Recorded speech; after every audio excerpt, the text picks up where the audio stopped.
Ano ba ang nangyari nung kinain ni Eva Adan ang mansanas?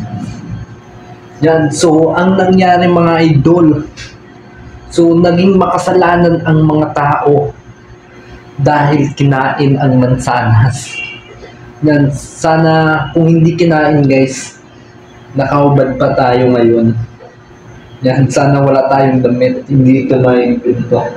So naging makasalanan guys ang tao dahil kinain nila ang mansanas. So ito hindi naman scientific na pag-aaral guys, based on sa Bible.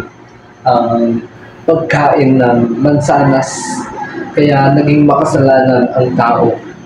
So yan, maraming nagawa na mga kasalanan. Unang kasalanan guys na nakasaad sa Bible. So sa mga scientific na pag-aaral guys, wala naman ganyan matatagpuan sa mga librong ganyan. So ang matatagpuan mo lang sa mga scientific na pag-aaral guys. So yan, sa mga parang sa mga gorilla tayo nagmula.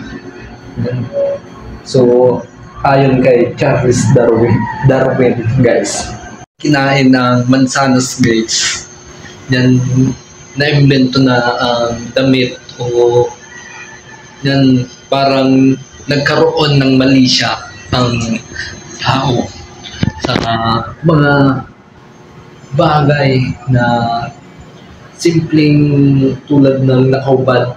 So dati wala talagang damit pa. So simula doon nagsimula ang kasalanan. Natapos ninyo hanggang dito yung video guys. Yan, pwede kayong magpadala ng mga yan na pwede nating i-topic yan tungkol sa pagmamahal o sa mga sawing pag-ibig guys. Yan, i-live ko kasi yan guys pag nakabili na ako ng mga gamit dito pag day off natin. So yan, pwede nating pag-usapan ang mga bagay-bagay tungkol sa pag-ibig na sawi. Yan, pwede kayong maghanap ng ka-text, ng ka-chat. Yan, mahilig kasi tayo dyan na makinig. Kaya bibigyan ko ng oras dito sa ating YouTube channel guys. Yan, abangan nyo ang mga plano natin. Sana marami pa tayong